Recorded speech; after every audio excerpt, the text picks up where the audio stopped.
द्रष्टे राज्यकर्ते शरद पवार. महाराष्ट्राचा Sahyadri. The untold stories of Sharad Pawar.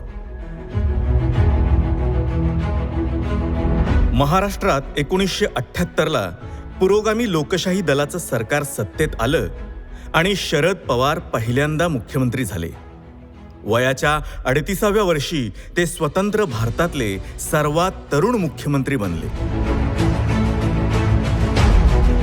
मुख्यमंत्री झाल्यानंतर त्यांनी 10व्याच दिवशी मराठवाडा विद्यापीठाचा नामांतर ठराव विधिमंडळात मंजूर करून घेतला.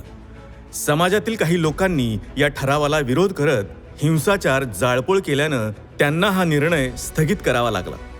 मात्र 1993 मध्ये पुन्हा मुख्यमंत्रीपदाची धुरा खांद्यावर आल्यावर त्यांनी हा प्रश्न मार्गी लावला.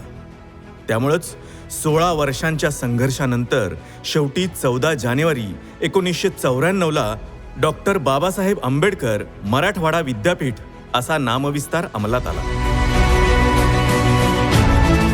त्यांच्याच कार्यकाळात 1994 मध्ये नांदेडला स्वामी रामानंद तीर्थ विद्यापीठाची स्थापना झाली.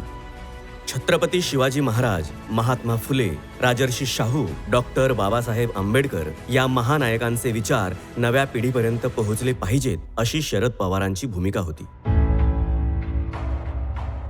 जन्मशताब्दीचं निमित्त साधून पवारांनी फुले आणि आंबेडकरांचं उपलब्ध साहित्य प्रकाशित करण्याचा निर्णय घेतला. नंतर त्यांनी राजर्षी शाहू चरित्र साधने प्रकाशन समिती स्थापन केली आणि राजर्षी शाहूंवरच्या साहित्याचं संकलन करून ते जनतेसमोर ठेवलं. महापुरुषांचं साहित्य सर्वसामान्यांना परवडणाऱ्या दरात उपलब्ध होईल याकडेही पवारांनी लक्ष दिलं. पवारांनी वांद्रे कुर्ला कॉम्प्लेक्सच्या कामाला गती दिली. या नव्या आर्थिक केंद्रासाठी उत्तम पायाभूत सुविधा, चांगली दळणवळण व्यवस्था उभारली. त्याचाच परिणाम म्हणजे अनेक मोठे उद्योग, नामांकित कंपन्या मुंबईत आल्या. 1980च्या आसपास मुंबईजवळ नैसर्गिक वायूचे साठे सापडले. त्यावेळी मुख्यमंत्री म्हणून त्यांनी राज्यात नैसर्गिक वायूवर आधारित उद्योगधंदे उभारले जावेत ही आग्रहाची भूमिका घेतली. त्यामुळेच रायगड जिल्ह्यात पेट्रोकेमिकलवर आधारित अनेक उद्योग उभे राहिले. राज्याच्या भरभराटीसाठी नैसर्गिक साधन संपत्तीचा चांगल्या प्रकारे उपयोग कसा करता येईल यासाठी ते नेहमीच प्रयत्नशील राहिले. पवारांनी 1988 मध्ये दुसऱ्यांदा मुख्यमंत्री झाल्यावर वर्षभरातच यशवंतराव चव्हाण मुक्त विद्यापीठ उभारलं. शिक्षणाची आस असलेल्या पण परिस्थितीमुळे शिक्षण पूर्ण न करू शकलेल्यांसाठी हा एक मोठा आधार ठरला. 1988 मध्ये पवारांनी रोजगार हमी योजनेअंतर्गत फळबाग लागवड सुरू केली. सामान्य शेतकऱ्याला फळबागा हा परवडणारा विषय नव्हता. लागवडीचा खर्च जास्त आणि उत्पन्न हातात यायला खूप वेळ लागत असल्यामुळे सर्वसाधारण शेतकरी त्याकडे वळत नव्हता. पवारांनी फळबाग लागवड रोजगार हमी योजनेला जोडली. त्यामुळं फळबागेसाठी गुंतवणुकीचा प्रश्न आपोआपच सुटला. पडीक जमिनी लागवडीखाली आल्या आणि महाराष्ट्र फलोत्पादनात देशातलं अग्रेसर राज्य बनलं.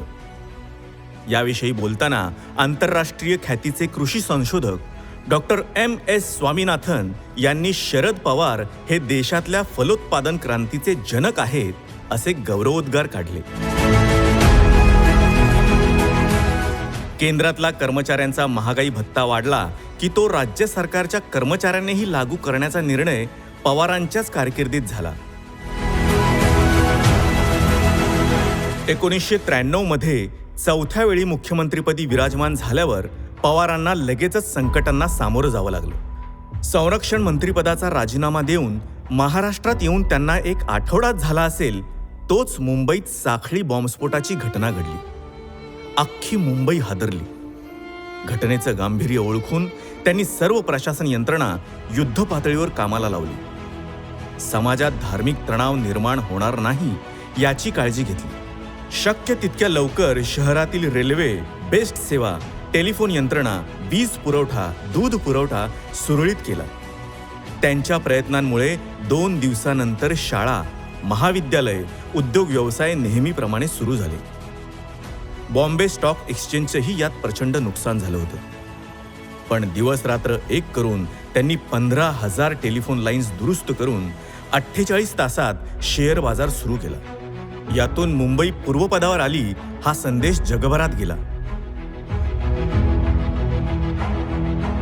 धुळे जिल्ह्यातल्या आदिवासी भागात कुपोषणामुळे एका दिवसात 10-12 लहान मुलं दगावल्याची घटना शरद पवारांना समजली. परिस्थितीचं गांभीर्य ओळखून पवारांनी स्वतः त्या भागाला भेट द्यायचा निर्णय घेतला. दुर्गम भाग असल्यामुळं पाड्यांपर्यंत नीट रस्ता नव्हता. सहकाऱ्यांसोबत 12 किलोमीटर चालत जाऊन ते पाड्यावर पोहोचले. तिथलं चित्र पाहून ते उद्विग्न झाले. त्यांनी तिथूनच मुख्य सचिवांना आदिवासींसाठी अंदाजपत्रकात स्वतंत्र तरतूद करण्याची सूचना दिली. हा क्रांतिकारक निर्णय पुढे देशानंही स्वीकारला. लातूरच्या भूकंपावेळी त्यांनी ज्या पद्धतीने ही परिस्थिती हाताळली, भूकंपग्रस्तांचं पुनर्वसन केलं, त्यातून त्यांच्यातल्या कुशल प्रशासकाचं दर्शन झालं.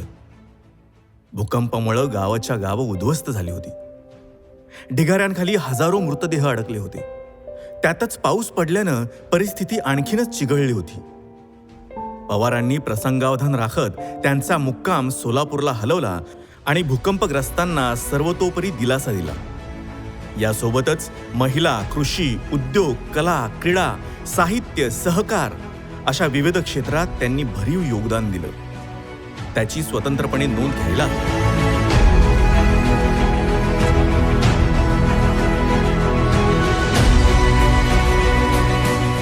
सत्ता गमवावी लागेल हा धोका असताना देखील त्याला महत्त्व न देता पवारांनी मुख्यमंत्री म्हणून लोकहिताचे अनेक निर्णय धडाडीने घेतले. राज्याचा भूगोल तळहातावर घेऊन फिरणाऱ्या या नेत्यानं जनतेला आपलंसं करून महाराष्ट्राच्या सर्वांगीण विकासासाठी अविरत कष्ट केले. महाराष्ट्राला प्रगतीपथावर आणलं. शरद पवारांच्या या योगदानासाठी मराठी माणूस कायमच त्यांचा ऋणी राहील.